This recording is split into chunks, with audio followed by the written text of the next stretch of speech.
मित्रांनो, तुमचं पुन्हा एकदा GB स्टोरी टेलर या यूट्यूब चॅनलवर स्वागत आहे.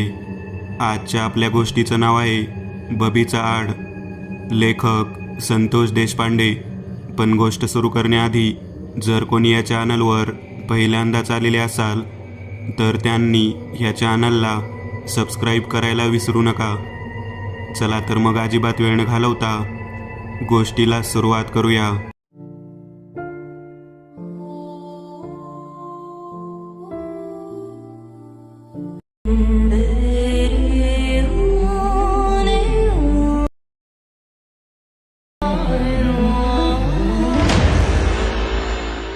मी मामाच्या गावी होतो. त्यावेळेला दुष्काळाचे दिवस होते. रात्रीतून पाणी भरण्यासाठी टँकरची वाट पाहत बसावं लागत होते. कधी टँकर आमच्या वाडी वस्तीवरती यायचा नाही तर 3 किलोमीटर लांब असलेल्या वाड्या वस्तीवरती तो आलेला असायचा. घरामध्ये 15 ते 20 लोक असल्यामुळे आम्ही तरुण मुलं 4-5 सायकल घेऊन दुसऱ्या वाड्या वस्त्यावरून जेथे टँकर आला आहे तेथून जवळजवळ 2-2 ड्रम तर का होईना पाणी घेऊन यायचं. पाण्यासाठी अक्षरशः भांडणं सुरू झाली होती. हातपंपाने तर तळ गाठला होता. गावापासून जवळच काही अंतरावरती एक ओढा होता. पावसाळ्यात तो वाहत होता, परंतु या दुष्काळाच्या काळात तो सुद्धा आटलेला होता. ओढ्याच्या पलीकडे मात्र एक चांगली मोठी वस्ती होती. इथे 4-5 कुटुंब राहायला होती. त्या 4-5 कुटुंबातला कोणताच व्यक्ती आजपर्यंत पाण्यासाठी कोणत्या वाडी वस्तीवरती फिरताना मी पाहिलं नव्हतं. गेनू त्या दिवशी मला म्हणाला, आपण त्या वस्तीवरती जायचं का? आपल्याला निदान 2-4 हांडे तरी पाणी जरूर मिळेल. मी त्याला म्हणालो, जाऊयात खरं, परंतु या भागातून पलीकडे आजपर्यंत मी कोणाला गेलेले पाहिले नाही. या जुन्या काळातल्या झोपड्या दिसत आहेत. दगडी बांधकाम करून जे 2-4 घरं आहेत ते सुद्धा जुन्या काळातले आहेत. तेथे पाण्याचे कोणतेच साधन नाही असे लोक म्हणतात. आणि तू तर म्हणत आहेस की तेथील कोणताही व्यक्ती आजपर्यंत बाहेर पाण्यासाठी आलेला नाही. नक्की त्या वस्तीवरती कोण राहायला आहे का नाही याची शहानिशा करायला हवी. त्या ठिकाणी कोणीच नसायचं आणि उगाच जाऊन फिरून यावं लागायचं. गेनू मला म्हणाला, कल्याण तू नीट लक्ष घे. आज आपल्याला 3-3, 4-4 किलोमीटर लांबपर्यंत जाऊन पाणी आणावे लागत आहे. या वस्तीवरती एक आड आहे आणि त्यामध्ये भरपूर पाणी असतं.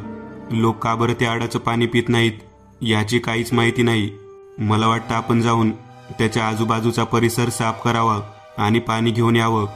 तेव्हा मी त्याला म्हणालो, हे बघ, लक्षात घे, मी आहे या गावचा पाहुणा माणूस. माझा मामा या ठिकाणी राहिला आहे, म्हणून मी या ठिकाणी कधीतरी सुट्टीच्या वेळेला येतो. तुमच्या गावातले जी काही ठिकाणं आहेत ती तुलाच माहिती. मला का बरं त्या गोष्टीची माहिती असेल? तू म्हणत आहेस तर आपण जाऊ. अजून 2-4 जण बरोबर घेऊन त्या ठिकाणी जाऊन त्याच्या आजूबाजूचा परिसर स्वच्छ करून त्या आडातून दोर टाकून पाणी शेंदून काढू. तेव्हा गेनू म्हणाला, आता कसं बोललास बरं, चल आपण तयारीला लागू. गेनूच्या बोलण्यावरती मी माझ्या मित्रांना बोलवायला निघून गेलो.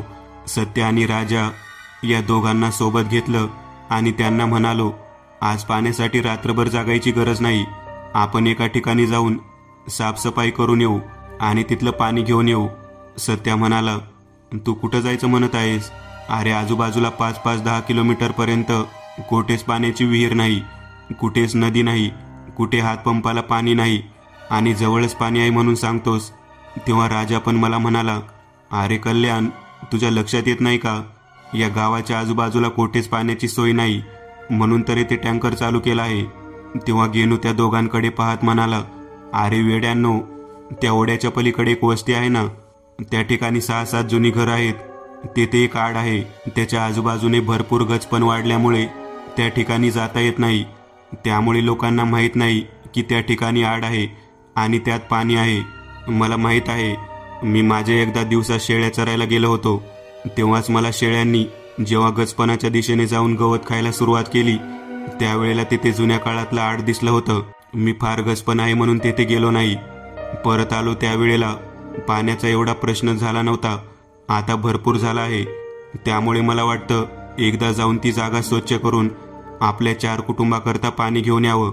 गेनूचं बोलणं ऐकल्यानंतर सर्वच्या सर्वजण तयार झाले. कोणालाही काही कळू द्यायचं नाही.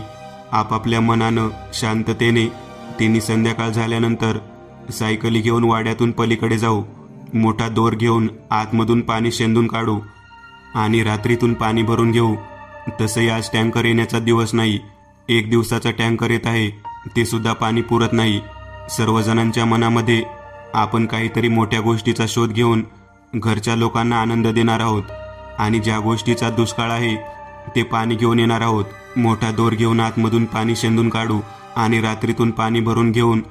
तसंही आज टँकर येण्याचा दिवस नाही. 1 दिवसाचा टँकर येत आहे, ते सुद्धा पाणी पुरत नाही. सर्वजणांच्या मनामध्ये आपण काहीतरी मोठ्या गोष्टीचा शोध घेऊन घरच्या लोकांना आनंद देणार आहोत आणि ज्या गोष्टीचा दुष्काळ आहे ते पाणी घेऊन येणार आहोत, अशी भावना मनात येत होती. हातामध्ये कोयता, खुरपं, जे पाहिजे ते साहित्य घेऊन आम्ही त्या ठिकाणी जाण्यासाठी निघालो. दिवस मावळून गेला होता. त्या ठिकाणी थोडी स्वच्छता करावी या उद्देशाने त्या वस्तीच्या दिशेने आत प्रवेश करू लागलो. सत्या सगळ्यात पुढे होता. त्याच्या हातात कोयता होता. जे झुडपं आडवं येत होतं ते झुडपं तो तोडत होता. आम्ही चौघही सायकल बाजूला लावून तेथेच उभारलो. गेनूने ते ठिकाण दाखवलं. एक उंच भलं मोठं लिंबाचं झाड होतं आणि त्याच्या बुंद्याजवळ भरपूर बाबळीची झाडं वाढलेली होती. जुन्या दगडांचा ढिगारा तर खूप मोठा होता. त्याची उंची जवळजवळ आमच्या उंची एवढी असावी. हा ढिगारा पार करून गेलं की पलीकडे आड आहे. राजा म्हणाला, अरे तुला काही अक्कल आहे का? हे साफ करायला कमीत कमी 2-3 दिवस लागतील. इथे लाईट सुद्धा नाही. तेव्हा मी वर पाहत म्हणालो, अरे येड्यांनो, आज पौर्णिमेची रात्र आहे. लाईटीची काय गरज आहे? चंद्राच्या प्रकाशामध्ये आपलं काम भागून जाईल. 3-3, 4-4, 5-5 किलोमीटर लांब पळत जायचं. जीवाच्या आकंताने भांडण करून मिळेल त्या पद्धतीने जेवढं हवं आहे तेवढं पाणी घेऊन परत यायचं. थोड्या थोडक्यात भागवायचं. त्यापेक्षा या आडामध्ये जर भरपूर पाणी असेल तर काय हरकत आहे? थोडी मेहनत केली म्हणून आणि हा प्रश्न कायमस्वरूपी सुटणार आहे. वरच्या दिशेने चंद्राकडे पाहत आम्ही खुरपं कोयता चालवायला सुरुवात केली. आडाच्या बाजूने जसजसं गचपण कमी होऊ लागलं तसं तसं दगडाचा ढिगारा दिसू लागला. दगडाचा ढिगारा एवढा वाढला होता की त्यातनं तोडलेलं गवत, बाबळीची झाडं दुसऱ्या बाजूला टाकल्यावर तेवढाच उंच ढिगारा निर्माण झाला होता. सत्य आडाच्या जवळ जाऊन पोहोचला. त्या ढिगाऱ्याच्या पलीकडे उभारला आणि आम्हाला हाक मारू लागला, या रे या, पाणी दिसत आहे रे, पाणी दिसत आहे रे. हा शब्द ऐकल्यावर आम्ही लगबगीने पळत पळत त्या दिशेने गेलो. सायकलला अडकवलेला दोर घेतला आणि हंडा आत टाकायचा म्हणून त्या हंड्याला दोराने गुंडाळले. त्या चंद्राच्या प्रकाशात आतमध्ये पाणी आहे का नाही हे पाहण्यासाठी वरून एक दगड टाकावा. आवाज आल्यानंतर लक्षात येईल की किती खोल पाणी आहे. तेव्हा राजा म्हणाला, थांब, दगड टाकेपर्यंत मी जाऊन हांडा आणि बाकीचे ड्रम घेऊन येतो. राजाने आडामध्ये दगड टाकला आणि एक भयानक मोठी किंकाळी आम्हा सर्वांना ऐकू आली. एक बाई फार मोठ्यांदा ओरडत होती. जणू काही तो आडामध्ये टाकलेला दगड तिलाच लागलेला असावा असा तिचा आवाज होता. आम्ही तो आवाज ऐकल्यानंतर आजूबाजूला पाहायला सुरुवात केली तर आजूबाजूला कोणीच नव्हतं. ते उंच लिंबाचे झाड ज्या ठिकाणी आम्ही उभारलो होतो तेथे तो आवाज ऐकू आल्यामुळे आम्ही भयभीत झालो. राजा म्हणाला, हे बाबा, इथं काहीतरी वेगळा प्रकार दिसतो. तेवढ्या त्या आडाच्या बाजूला असलेल्या 5-6 घराची दारं धडाधड वाजू लागली आणि त्यातून बायकांचा घोळका इकडे तिकडे फिरत आहे. त्यांचा गलबला सुरू आहे असा आवाज ऐकू येऊ लागला. कोणतीही व्यक्ती दिसत नव्हती, फक्त आवाज ऐकू येत होता. वर्दळ सुरू आहे परंतु माणूस नाही. हे पाहिल्यावर डोक्याला हात लावायची पाळी आली. आम्ही तेथून बाहेर पडण्याचा प्रयत्न करून निघालो. ज्या भागातून आत आलो होतो त्या भागातून बाहेर पडण्यासाठी वाटच दिसेना. तेवढ्या सत्या म्हणाला, अरे तो तिथे कोणीतरी बसला आहे, त्यांना विचारू की जायला वाट कुठून आहे. तेव्हा एका घराच्या बाहेरच्या ओसरीवरती एक म्हातारी बसलेली दिसली होती. आम्ही त्या दिशेने निघालो. संपूर्ण घराच्या भागामध्ये कोणताही व्यक्ती दिसत नाही आणि एक म्हातारी या ठिकाणी आहे. याचा अर्थ येथील लोक कामानिमित्त बाहेर गेलेले असतील. घाबरून घाबरून त्या दिशेने आम्ही त्या म्हातारीला विचारायला गेलो की जायची वाट कोठे आहे. तेव्हा ती जखड म्हातारी आमच्याकडे पाहत म्हणाली, लिंबाच्या दिशेने जा, वाट सापडेल. आम्ही लिंबाच्या दिशेने जाण्यासाठी निघालो. लिंबाच्या पलीकडे पाहिले तर एक घर दिसलं. त्याचं कुंपण लाकडाचं होतं. त्याच्या पलीकडे आम्हाला वाट दिसू लागली. कुंपण ओलांडून पलीकडे गेले की वाट आहे लक्षात आल्यानंतर आम्ही सायकली त्या दिशेने घेऊन गेलो. लाकडी कुंपण ओलांडण्यासाठी आम्ही तेथून छोटीशी जी जागा होती त्यातून सायकल आतमध्ये घेतल्या आणि मागच्या दिशेने बाईचा मोठमोठ्यांदा किंचाळण्याचा आवाज ऐकला. अरे देवा, हे काय आहे? काही कळायला मार्ग नाही. मागे वळून पाहिलं तर ती म्हातारी कमरेवरती हात ठेवून अगदी व्यवस्थित पद्धतीने उभारलेली होती. ती म्हातारी आता म्हातारी दिसत नव्हती, मध्यमवयीन बाई दिसत होती. ती म्हणाली की वाट तुम्हाला योग्य ठिकाणी घेऊन जाईल. घाबरू नका पोरांनो, पाण्यासाठी आला आहात ना, माझे एक काम करा आणि घेऊन जावा इथून पाहिजे तेवढे पाणी. आता काय करावं हे कळेना, कारण ती बाई काही वेळापूर्वी आम्हाला म्हातारी दिसली होती आणि आता ती आमच्या समोर एका मध्यमवयीन बाईच्या वेशामध्ये उभारलेली होती. त्या बाईने ते कुंपणाचं लाकडाने गुंफलेलं दार लावलं आणि म्हणाली, इथे या खोलीच्या आतमध्ये जावा, मी तुम्हाला बाहेरून सांगते काय करायचं ते. तेव्हा काय करावं कळेना. राजू म्हणाला, ओ आजी, आम्ही पाणी न्यायला आलेलो आहोत, आम्हाला तुमची कामं नका सांगू. तेव्हा ती म्हातारी म्हणाली, तुला घरी जायची घाई झाली आहे का? थांब, तुला पाठवते. राजूला त्या बाईने अगदी जवळ जाऊन केवळ डोळे वटारून पाहिले. राजूकडे त्या बाईने डोळे वटारून पाहिल्यानंतर राजू घाबरला. राजूने तिच्या डोळ्यात काय पाहिलं हेच आम्हाला कळले नाही. तो मोठ्यांदा ओरडला, पळा इथून, पळा, थांबू नका, ही बाई नाही, हाडळ आहे, हाडळ. त्याचे हे शब्द ऐकल्यानंतर आम्ही तेथून त्या लाकडाच्या कुंपणातून बाहेर पडण्यासाठी सायकल तेथेच टाकून पळू लागलो. ज्या वेळेला त्या लाकडी कुंपणाच्या जवळ पोहोचत होतो त्यावेळेला कितीही प्रयत्न केला तरी बाहेर पडू शकत नव्हतो. ती बाई त्या झोपडीच्या बाहेरच्या कठड्यावर बसली आणि आमच्याकडे पाहून चित्रविचित्र पद्धतीने हसू लागली. राजाकडे पाहत म्हणाली, मी सांगितलेलं काम पूर्ण केल्याशिवाय तुम्ही कोणीच बाहेर जाऊ शकत नाही. आता काय करावं कळना. समोर ती बाई आमच्याकडे पाहत विकट हास्य करत होती. कोणाला बाहेरही पडता येत नव्हतं आणि तिथे थांबण्याचं धाडस सुद्धा होत नव्हतं. शेवटी डोळे बंद करून कानामध्ये बोट घालून आम्ही तेथेच बाजूला असलेल्या झोपडीच्या भिंतीला जाऊन लपून बसलो. गेनू म्हणाला, काय रे देवा, आपण कुठे आलो आहोत? या वस्तीवरती कोणीच येत नाही, याचं कारण हेच आहे का? ही कोण बाई आहे? अरे बापरे, काय खरं नाही. मला वाटत नाही आपण इथून जिवंत परत जाऊ. तेव्हा सत्या म्हणाला, ती बाई काय म्हणते ऐक. ती बाई म्हणाली की तिचं काम करून द्या, मग ती पाहिजेल तेवढे पाणी इथून घेऊन जाऊ देईल. तिचं काम काय आहे ते तरी पाहावं लागेल. काम नाही केलं तरी मरणारच आहोत आणि काम केलं तर निदान पाणी तरी मिळेल. मी काय म्हणतो, आपण 4 जण आहोत, एवढे जण लपून राहू शकणार नाही.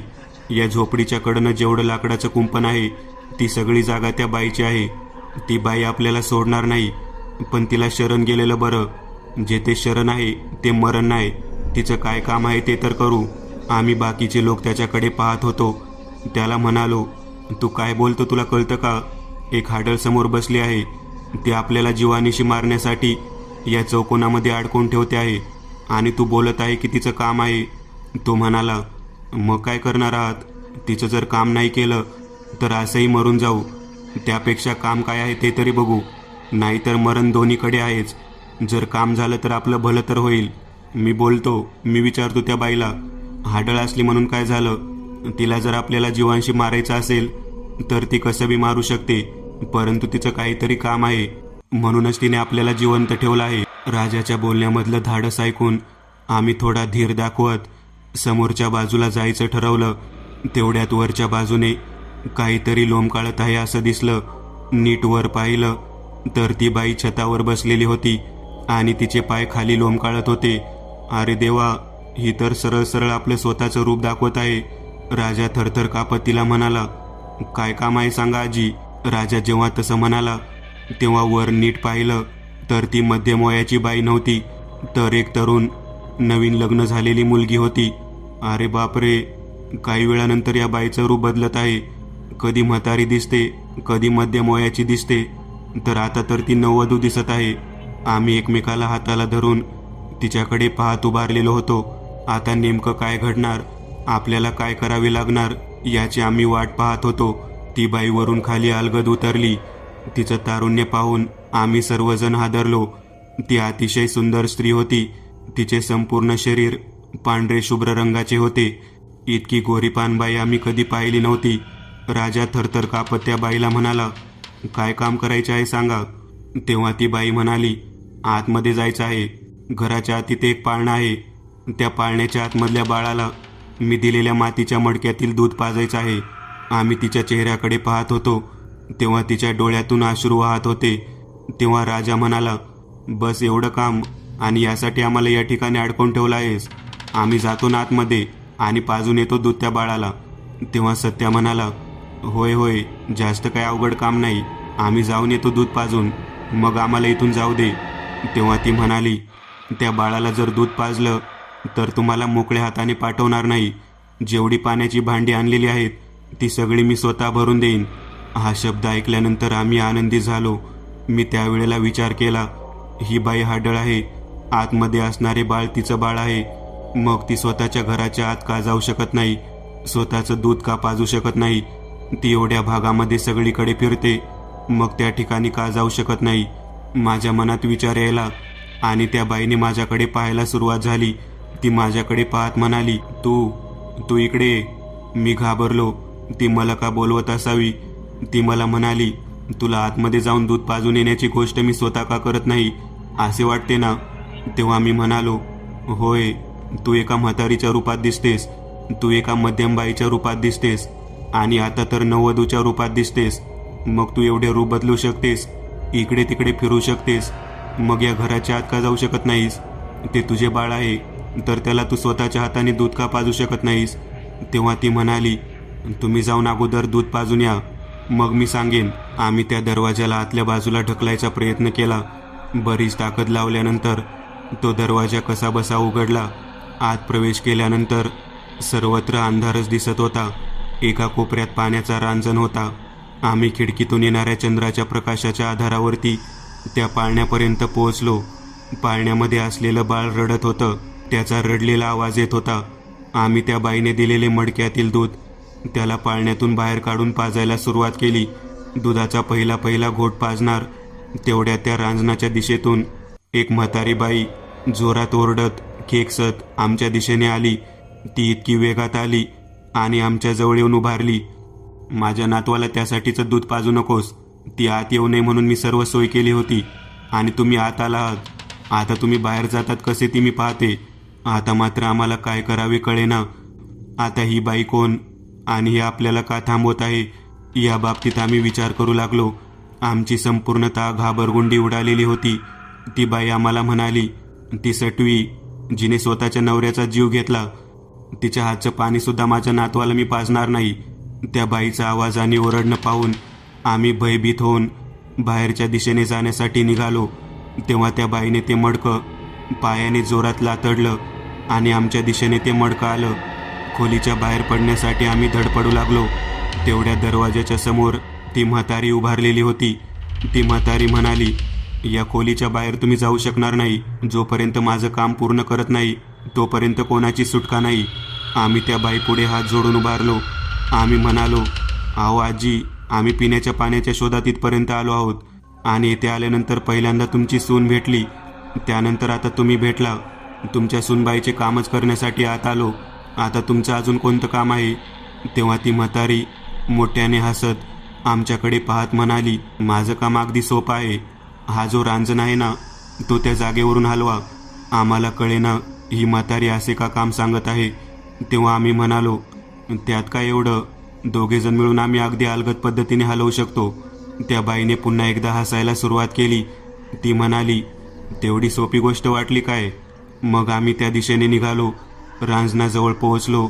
रांजणाला स्पर्श केला. तेवढ्यात रांजणातून एक हात आला आणि त्याने आमच्या दोघांच्या हाताला घट्ट धरलं. आम्ही दोघे जोरात ओरडू लागलो. आता काय करावे कळेना. या कसल्या फंद्यामध्ये आपण सापडलो आहोत हेच आम्हाला कळत नव्हतं. तो हात आम्हाला घट्ट धरून होता. आमच्या सोबत असलेले दोघेजण ते दृश्य पाहून घाबरले. म्हातारी म्हणाली, त्यासाठी तर म्हणाले होते, रांजणाला हलवून दाखवा. आम्ही रांजणाच्या दिशेने आत पाहण्याचे धाडस केले नाही. तेवढ्यात एका व्यक्तीचा चेहरा बाहेरच्या दिशेने आला आणि आमच्याकडे पाहत म्हणाला, याला हलवू नका. याला हलवलं की माझी बबी कायमची गेली. तो पुरुष म्हणाला. आम्ही म्हणालो, तुम्ही कोण आहात? मी रंगा, बबीचा नवरा. ही माझी आई कोंडूबाई. हे रांजण हलवू नका. हे जर हल्ले तर मी कधीच माझ्या बाळाला, माझ्या बायकोला म्हणजे बबीला भेटू शकणार नाही. त्या व्यक्तीला असे बोललेले पाहिल्यानंतर आम्हाला नेमकं कळना येथे चाललं आहे तरी काय. आपण अशा विचित्र फेऱ्यात अडकलो आहोत की येथे एक नव्हे, दोन नव्हे तर तीन पिशाच्य प्रेतात्मे आहेत.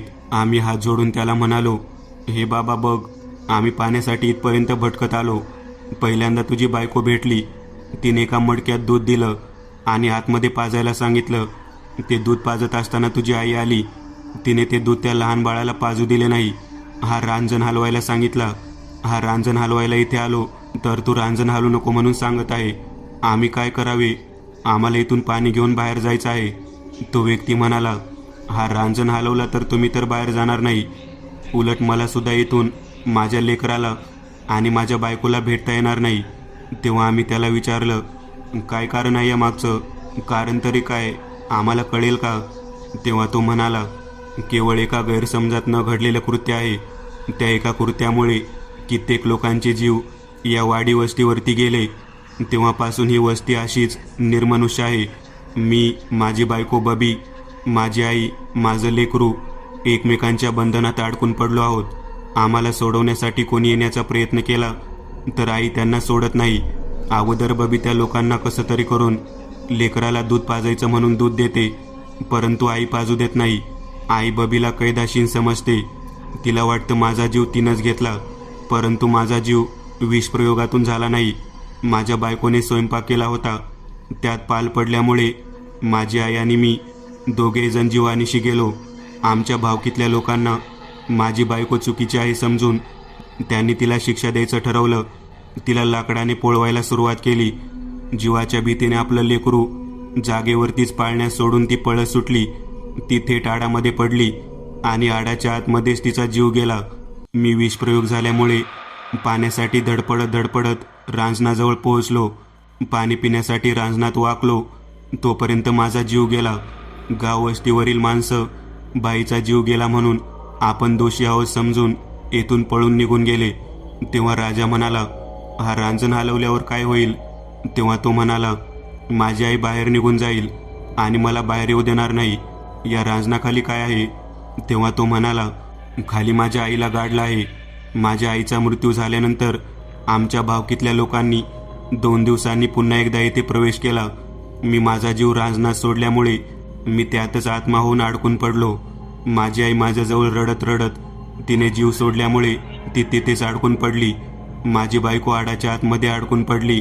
भावकीतल्या लोकांनी माझं आणि माझ्या आईचं प्रेत या रांजणाखाली एका खड्ड्यात पुरलं, परंतु प्रेत पुरत असताना अगोदर मला पुरला आणि नंतर माझ्याच प्रेतावरती माझ्या आईला पुरलं आणि वरती रांजण ठेवलं.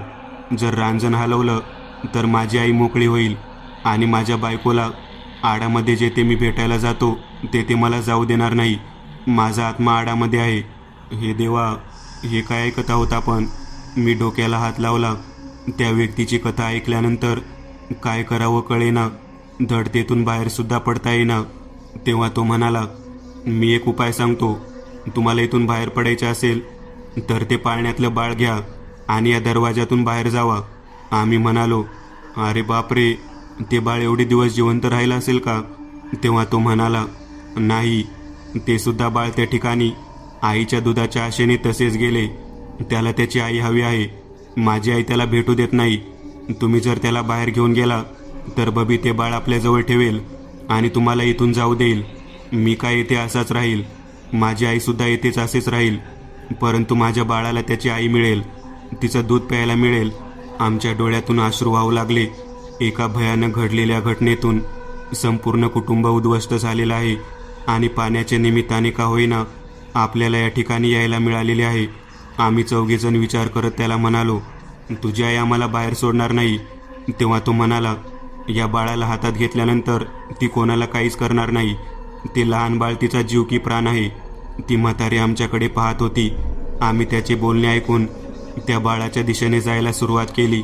म्हातारी जोरात ओरडत म्हणाली, रांजण हलव ना. तेव्हा आम्ही म्हणालो, या बाळाचे दूध तुम्ही सांडले, या बाळाला दूध पाजायला नको का? तेव्हा ती म्हणाली, नको नको, त्या सटवीचं दूध नको. तेव्हा सत्या म्हणाला, नाही, तिचं दूध पाजणार नाही. निदान त्याला पाणी तरी पाजू द्या. तेव्हा ती म्हातारी आमच्याकडे पाहू लागली. कुठलं पाणी पाजणार? तेव्हा आम्ही म्हणालो, ते काय बाहेर भांडे आहेत, त्यातीलच पाणी पाजणार. म्हातारीने खिडकीतून पाहिलं तर आमच्या सायकली आणि त्याला अडकवलेले ड्रम, हांडा, दोरी दिसत होते. ती काही बोलली नाही. आम्ही ते बाळ अलगद उचलून बाहेर घेऊन गेलो. बाळ बाहेर नेले की बाहेर उभा असलेल्या त्या बबी म्हणायच्या, त्या बाळाच्या आईने त्याला आमच्या हातातून घेतले आणि त्याचे पापे घ्यायला सुरुवात केली. ती मोठमोठ्याने रडत होती. आपल्या छातीला कवटाळून त्या बाळाला पाहत म्हणाली, लेकरा, किती दिवसांनी भेटत आहेस, किती वर्षांनी भेटत आहेस. ते बाळ मोठमोठ्यांदा रडत होतं. प्रत्यक्षात एका आत्म्याला दुसऱ्याशी भेटताना आम्ही पाहत होतो. मागून मात्र दरवाजाच्या ठिकाणाहून ओरडत ती म्हातारी आम्हाला म्हणत होती, काढ तिच्या हातातून बाळ. तेव्हा आतमध्ये उभा असलेला तिचा मुलगा आईला म्हणत होता, अगं तू मला बाहेर जाऊ देत नाहीस, मला मोकळं होऊ देत नाहीस, निदान माझं बाळ तरी तिच्या आईला भेटू देत, पाणी पिऊ देत. तेव्हा ती आपल्या पोराकडे पाहत त्याला जोरदार लात मारत म्हणाली, मुडद्या, आख्या कुटुंबाचा जीव ज्या बाईने घेतला तिचीच बाजू घेऊन आता बोलत आहेस. मेल्यानंतर सुद्धा तिचीच बाजू घेत आहेस. त्या बाईने तो दरवाजा लावला. आम्ही ते दृश्य पाहून हादरलो. त्या बबी म्हणायच्या स्त्रीकडे आम्ही पाहत तिथून परत निघण्याच्या दृष्टिकोनातून हात जोडून तिला बोलू लागलो. तेव्हा ती आपल्या डोळ्यातून आनंदाश्रू पुसत आम्हाला म्हणाली, एक वेळेच्या दुधाची सोय तुम्हाला मागितली होती. तुम्ही तर आयुष्यभर माझ्या लेकराच्या दुधाची सोय केली. माझं लेकरू मला आणून दिलं. तुम्हाला कधीही पाण्याची कमतरता पडणार नाही. तुम्हाला पाणी हवं आहे ना? 2 मिनिट थांबा, मी पाणी देते. तिने त्या आडाजवळ आपला हात नेला आणि आडातून सर्व भांडे भरेल एवढे पाणी आम्हाला भरून दिले. आम्ही ते दृश्य पाहून खूप हादरलो. एका आतृप्त असलेल्या आत्म्याची केलेली मदत अशा पद्धतीने आम्हाला पाणी मिळवून देईल असं आम्हाला वाटलं नव्हतं. ते पाणी घेऊन आम्ही मध्यरात्री घरापर्यंत पोहोचलो. आमच्या घरातील लोक वाट पाहत होते. बाबू मामा म्हणाला, नालायका, कुठे गेला होता? तुला काय अक्कल आहे का? तेव्हा राजाने आणि सत्याने सांगितलं, ओढ्याच्या पलीकडच्या वस्तीवरती गेलो होतो. तेव्हा तो म्हणाला, त्या बबीच्या आडाकडं. अरे येडपटांनो, आजपर्यंत तिकडे गेलेला व्यक्ती परत कधी आला नाही आणि तिकडं जायचं धाडस तर कोणीच केलं नाही. आम्ही मामाला तिथे घडलेली घटना सांगितली. तेवढ्यात दिनू आजोबा बाहेर आले आणि म्हणाले, लेकरांनो, तुम्ही एका अतिरिक्त असलेल्या मायलेकराची भेट घडवून आणली आहे. तुमच्या या चांगल्या कामामुळे तुम्हाला त्यांनी पाणी भरून दिले. मला वाटतं त्या कोंडूबाईचा आणि तिच्या लेकराचा आत्मासुद्धा तेथून बाहेर काढायला हवा. तुम्हाला माहीत आहे ना खोलीच्या आतमध्ये कोणत्या ठिकाणी कशा पद्धतीने तो आत्मा आहे? तेव्हा आम्ही म्हणालो, हो, त्या रांजणाच्या खालीच आहे. त्या दोघांना त्या ठिकाणीच पुरण्यात आलं आहे. तेव्हा दिनू आजोबा म्हणाले, मला माहीत आहे, माहीत आहे, मला माहीत आहे ते सगळं. आजोबाचं बोलणं ऐकल्यानंतर 2-5 जण मिळून आम्ही त्या दिशेने परत जायचं ठरवलं. आजोबा म्हणाले, आजची रात्रच आहे ज्या रात्री तुम्ही हे कार्य पूर्ण करू शकता. जावा त्या ठिकाणी, जावा. त्या ठिकाणी गाडलेले जे काही प्रेत आहेत ते बाहेर काढा आणि त्यांना अग्नीमध्ये संस्कारित करा. आम्ही 5-6 लोकांना घेऊन त्या दिशेने निघालो. त्या आडाच्या कठड्यावर बसलेल्या बबीला पाहिलं. ती आपल्या लेकराला अंगाई गीत म्हणून लिंबाच्या झाडाला झोका बांधून झोपवत होती. तिने आम्हाला पाहिल्यानंतर गाणं म्हणायचं थांबवलं आणि आमच्याकडे पाहत म्हणाली, परत कशाला आलात? पाणी कमी पडलं का? तेव्हा आम्ही म्हणालो, बबीताई, तुझ्या नवऱ्याला आणि तुझ्या सासूला मुक्ती द्यायची आहे, त्यासाठी आम्ही आलो आहोत. तेव्हा ती म्हणाली, आजची रात्र माझी आहे. या रात्री काय करायचे ते करून घ्या, कारण मी माझ्या लेकराला घेऊन आज रात्री अनंतात विलीन होणार आहे. तिचं बोलणं ऐकल्यानंतर आम्हाला कळून चुकलं की तिची जी इच्छा होती ती पूर्ण झाली आहे. आता आपण खोलीच्या आत जायला हवं. आम्ही खोलीच्या आत जाण्यासाठी धडपडू लागलो. कसाबसा दरवाजा उघडला. एका पाठोपाठ एक आम्ही 4-5 जण त्या रांजणाजवळ पोहोचलो. रांजण बाजूला केला आणि खालच्या भागातील या दोन्ही सापळ्यांना बाहेर काढले आणि बाहेरच्या भागातच त्यांच्यावरती अग्निदाह संस्कार केले. पहाटेचे 3 वाजले होते. त्या आडाच्या कठड्यावर बसलेल्या त्या बबीच्या आत्म्याने आमच्या सर्वांकडे पाहत आनंदाचे हास्य केले आणि आपल्या लेकराला आपल्या छातीशी कवटाळून ते आमचा निरोप घेऊन निघून गेली. अखेर ते पाण्याचा आड आम्हाला कायमस्वरूपी पाण्याचा स्रोत म्हणून मिळाले. दिनू आजोबांनी त्या आडावरती नाव लिहायला लावलं. ते नाव होतं बबीचा आड. मी एक नवीन चॅनल ओपन करत आहे. त्यावर तुम्हाला ॲनिमेटेड हॉरर स्टोरीज पाहायला मिळतील. त्या चॅनलची लिंक या व्हिडिओच्या डिस्क्रिप्शनमध्ये दिलेली आहे. चॅनलला सबस्क्राईब करायला विसरू नका. मित्रांनो, आज पुरतं एवढंच. तुम्हाला जर काही गोष्ट आवडली असेल तर नक्की लाईक करा. तुमच्यापैकी बरेचसे जण व्हिडिओ लाईक न करताच पळून जातात, पण हा जर व्हिडिओ तुम्ही लाईक केला तर मला जरा बरं वाटेल आणि असेच भारी भारी व्हिडिओ बनवायची माझ्यात एनर्जी येईल. त्यामुळे नक्की लाईक करा आणि अजूनही कोणी या चॅनलला सबस्क्राईब केलेलं नसाल तर लगेच सबस्क्राईब करून टाका आणि बाजूची घंटी ती मात्र दाबायला विसरू नका. देवाची घंटी आहे ती. चला तर मग पुन्हा भेटूया अशीच एक आगळी वेगळी गोष्ट घेऊन पुढच्या भागात.